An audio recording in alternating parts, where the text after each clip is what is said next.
বাড়িতেই যদি রেস্টুরেন্টের মতো এগ উইথ চিকেন রোল তৈরি করা যায় তাহলে কেমন হয়।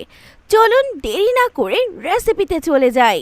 প্রথমেই নিয়ে নিয়েছি বোনলেস চিকেন, এরপরে দিয়ে দিয়েছি 1 চা চামচ আদা রসুন পেস্ট, সামান্য একটু গরম মশলার গুঁড়ি, 1 টেবিল চামচ দই, 1 চা চামচ হলুদ গুঁড়ি, 1 চা চামচ মরিচ গুঁড়ি এবং 1 পিস লেবুর রস। এবার লেবুর রসটা দিয়ে আমি একটু সময় নিয়ে এটাকে ম্যারিনেট করে রাখবো এবং ম্যারিনেশনের জন্য দিয়ে দিব হালকা একটু সয়াবিন তেল। এই তেলটা দেওয়ার কারণ হচ্ছে মাংসটাকে যেন অনেকটা জুসি মনে হয়, মাংসটা যেন অনেক সময় পর্যন্ত জুসি থাকে। এবার আমি ম্যারিনেট করে রেখে দিচ্ছি। আপনার হাতে যদি সময় না থাকে ম্যারিনেট করে রাখার কোনো দরকার নেই, সরাসরি মাখিয়ে ভাজতে চলে গেলেই হবে। তবে আমার কাছে সময় ছিল তাই আমি আধা ঘন্টার মতো এটাকে ম্যারিনেট করে রেখেছিলাম। ম্যারিনেট করে রাখলে টেস্টের অনেকটাই হেরফের হবে। এবার আমি প্যানে দিয়ে দিচ্ছি পর্যাপ্ত পরিমাণে সয়াবিন তেল। এবার আমি তেলটাকে ভালো মতো গরম করে দিয়ে দিচ্ছি ম্যারিনেট করে রাখা সেই চিকেনগুলোকে। এবার চিকেনগুলোকে আমি মিডিয়াম টু হাইয়ের মাঝামাঝি রেখে একটু সময় নিয়ে চিকেনগুলোকে ফ্রাই করব। এতে চিকেনগুলোর মধ্যে জুসিনেস বজায় থাকবে এবং খাওয়ার সময় অনেক ফ্লেভারফুল হবে। এবার একটু সময় নিয়ে ভাজার পর আমি এগুলোকে তুলে নিচ্ছি। দেখুন কতটা সুন্দর লাগছে।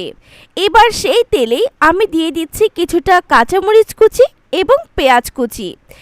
এইটা গোল্ডেন ব্রাউন কালার হয়ে আসলে আমি এখানে চিকেনগুলোকে দিয়ে দিচ্ছি।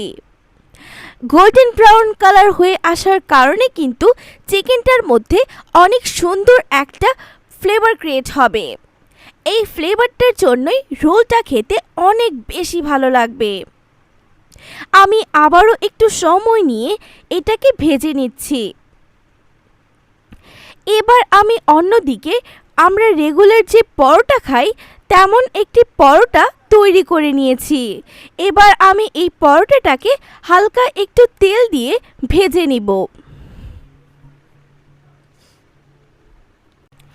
অন্যদিকে আমি হালকা একটু লবণ দিয়ে একটি ডিমকে ফেটিয়ে নিচ্ছি এই পরোটাটার উপরে দেওয়ার জন্য। একটু সময় নিয়ে পরোটাটা ভাজছি যাতে অনেক সুন্দর মতো ভাজা হয়। আমার পরোটাটা ভাজা হয়ে গিয়েছে। এবার আমি ডিমটাকে দিয়ে দিচ্ছি। কিভাবে দিচ্ছি এটা একটু লক্ষ্য করুন। পরোটাটার উপরে ভালো মতো ছড়িয়ে তারপরে আমি খুন্তি দিয়ে এটাকে উল্টে দিব। এক সাইড করে তারপরে আমি উল্টে দিচ্ছি। দেখুন কতটা সহজে তৈরি হয়ে যাচ্ছে। এভাবে আমি 4টি পরোটা ভেজে নিচ্ছি, কারণ আমি আজকে 4টি পরোটাই তৈরি করব।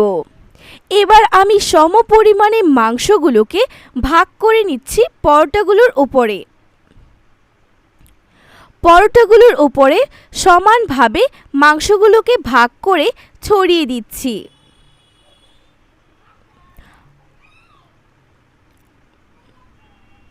এবার অন্যদিকে কেটে নিয়েছি কিছু পেঁয়াজ। সেই পেঁয়াজগুলোকেও আমি এর উপরে দিয়ে দিব। কিছুটা পেঁয়াজ দিচ্ছি। অনেকেই শসা কুচিও ব্যবহার করতে পারেন, টমেটো কুচি ব্যবহার করতে পারেন। আমি শুধু পেঁয়াজের ব্যবহার করছি। ঝালের জন্য দিয়ে দিচ্ছি সামান্য একটু কাঁচামরিচ কুচি। যার ভালো লাগবে সে দিবেন, যার ভালো লাগবে না সে দিবেন না। এরপরে এই রোলটাকে আরও একটু জুসি করতে দিয়ে দিব কিছুটা টমেটো ক্যাচাপ। এই টমেটো ক্যাচাপটা দেওয়ার কারণে কিন্তু এই রোলটা অনেক বেশি জুসি হবে এবং মুখে দেওয়ার সাথে সাথে মনে হবে অমৃত।